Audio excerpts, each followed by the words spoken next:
Akala natin, ang kulang ay yung pambigay natin.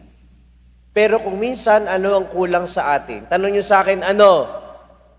Ang tiwala sa Diyos na kapag nagbigay tayo, hindi siya magkukulang sa pangangailangan natin.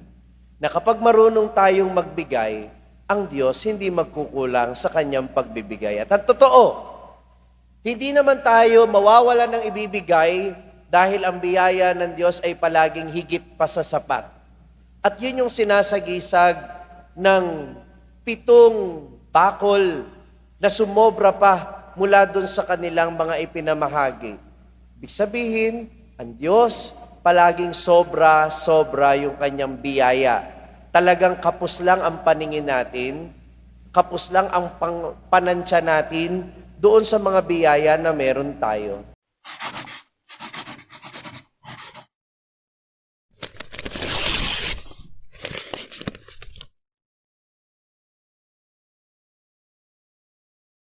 Sumainyo ang Panginoon at sumayo rin. ang mabuting balita ng Panginoon ayon kay San Mateo.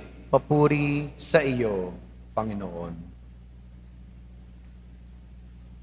Noong panahong iyon, nagbalik si Jesus sa tabi ng lawa ng Galilea at siya'y umahon sa burol at naupo. Nagdatingan ng napakaraming tao na may dalang mga pilay, bulag, pingkaw, pipi at marami pang iba. Inilagay nila ang mga may sakit sa harapan ni Jesus at kaniyang pinagaling sila. Namangha ang mga tao nang makita nilang nagsasalita na ang mga pipi, gumagaling ang mga pingkaw, nakalalakad ang mga pilay at nakakikita ang mga bulag. At nagpuri sila sa Diyos ng Israel. Tinawag ni Jesus ang kaniyang mga alagad at sinabi, "Nahahabag ako sa mga taong ito, sapagkat 3 araw na ngayong kasama ko sila at wala silang makain. Hindi ko ibig na sila'y paalising gutom, baka mahilo sila sa daan." At sinabi ng mga alagad, "Saan po tayo kukuha rito ng tinapay na makasasapat sa ganyang karaming tao?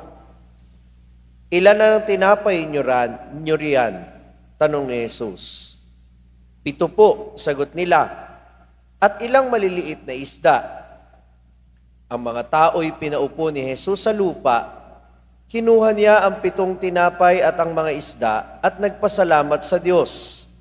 Pagkatapos, pinagpira-piraso niya ang mga iyon at ipinigay sa mga alagad para ipamahagi sa mga tao. Kumain ang lahat at nabusog, at nantipunin nila ang tinapay na lumabis, nakapuno sila ng 7 bakol na malalaki. Ang mabuting balita ng Panginoon. Pinupuri ka namin, Panginoong Jesucristo. Magsiupo na po nga. Likas po siguro talaga sa puso ng tao, naniniwala ako, sa bawat nasa puso ng bawat isa, naroon ang pagnanais na makapagbahagi kahit papano. Naniniwala naman ako na hindi tayo nilikha ng Diyos para maging maramot. Kaya tamang-tama ang inaalala nating santo sa araw na ito. Si San Nicolas, kilala natin bilang Santa Claus, na huwaran natin sa pagiging mapagbigay. Kaya nga bata pa lang tayo, ang nakikita na nating imahen o kwento tungkol kay Santa Claus ay yung pagbibigay niya ng regalo. Sabi nga sa kanta, kapag ka ikaw ay mabuti, may regalo ka. Pero pagka makulit ka, matigas ang ulo mo, wala kang regalo.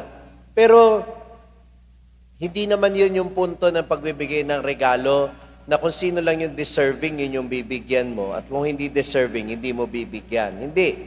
Pinakita sa atin ni San Nicolas sa kanyang buhay, una, kahit sino, pwede mong bigyan, basta alam mong nangangailangan. At pangalawa, lahat tayo pwedeng magbigay kahit may kanya-kanya tayong pangangailangan.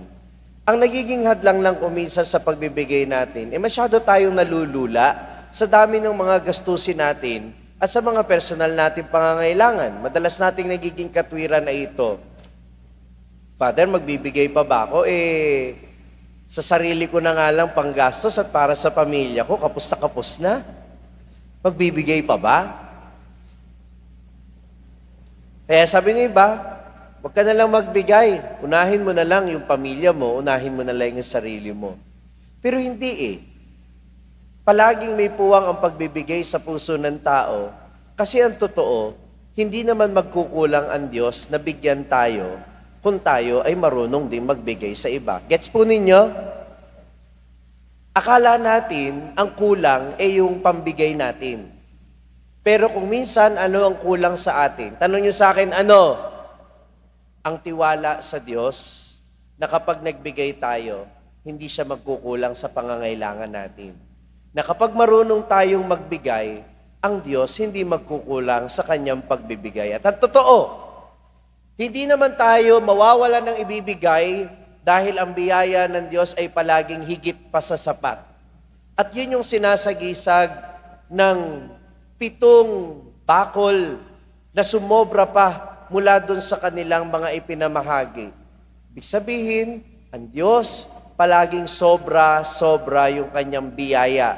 Talagang kapos lang ang paningin natin, kapos lang ang panansya natin doon sa mga biyaya na meron tayo. O kaya siguro, masyado lang tayong mga nagiging mapaghanap, kaya palaging feeling natin kapos.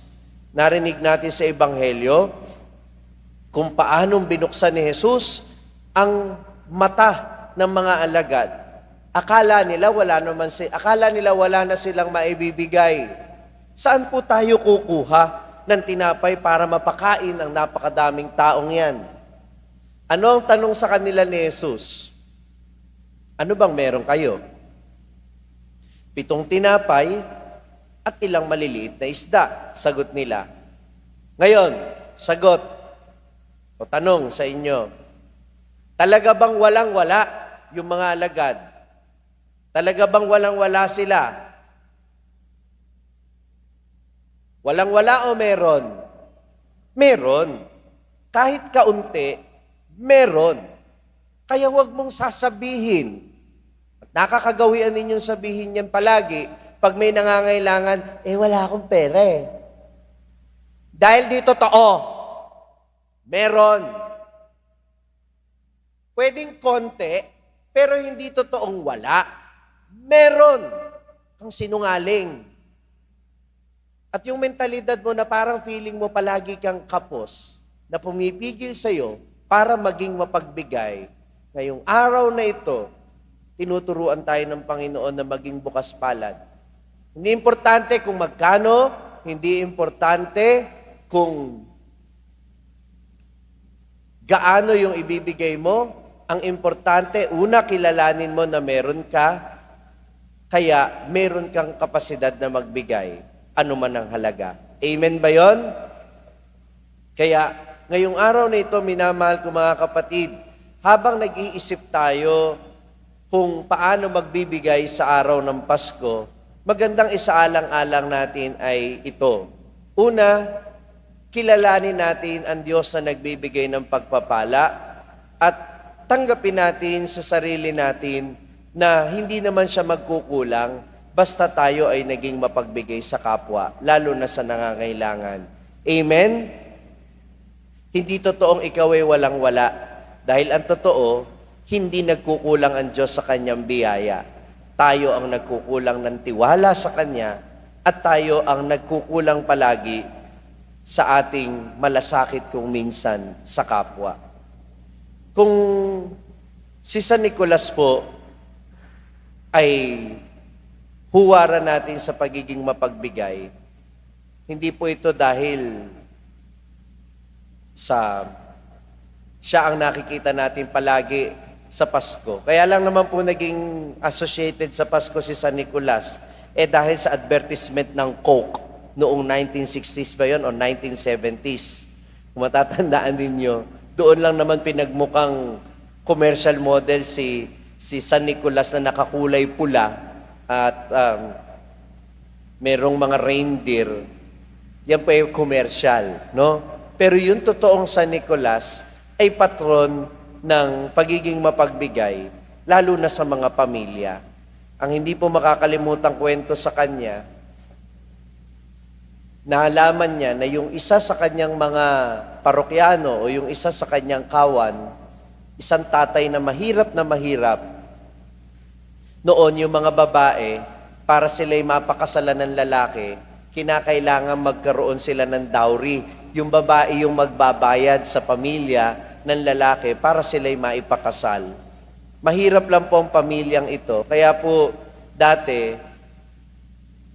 kinakailangan pang maging prostitute ng mga babae para magkaroon lang ng pera na maibibigay para sa dowry. Ayaw ni San Nicolas na mapahamak yung mga babaeng anak nitong pobreng lalaking ito.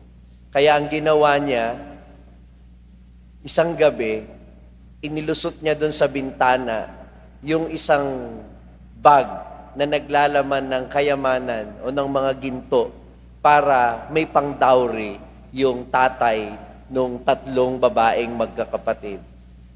Kaya si Santa Claus sinasabing sa gabi nagbibigay ng regalo, sa gabi nagbibigay ng kanyang aginaldo.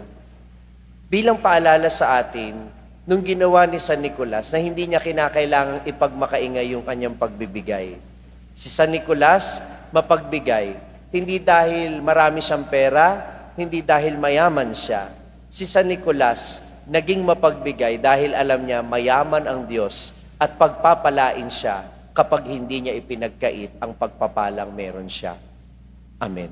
Kung na-bless ka ng pagninilay natin sa araw na ito, huwag mong kalimutang mag-subscribe sa page na ito at i-click ang bell button para manatiling updated sa tuwing nag-upload tayo ng mga pagninilay dito. At syempre, hindi pwedeng ikaw lang ang nabe-bless. Kung gusto mo ring ma-bless ang iyong mga kaibigan at mahal sa buhay, i-share ang link ng video na ito sa kanila. Ako po si Father Franz Dizon, ang content creator ng Sa Madaling Sabi na matatagpuan ninyo sa iba-ibang social media platforms. Pari ng Diocese ng Malolos at ngayon ay matatagpuan na rin po ninyo ang aking mga pagninilay sa #1 Catholic app in the world, ang Hallow. 400,000 po na Pilipino na ang nakasubscribe sa Hallow. Ano pang hinihintay ninyo? I-download na po ninyo ng libre ang Hallow app sa inyo pong Google Play Store o kaya naman ay Apple App Store. Magkita-kita po tayo hanggang sa aking susunod na pagninilay dito sa ating page, ang Sa Madaling Sabi.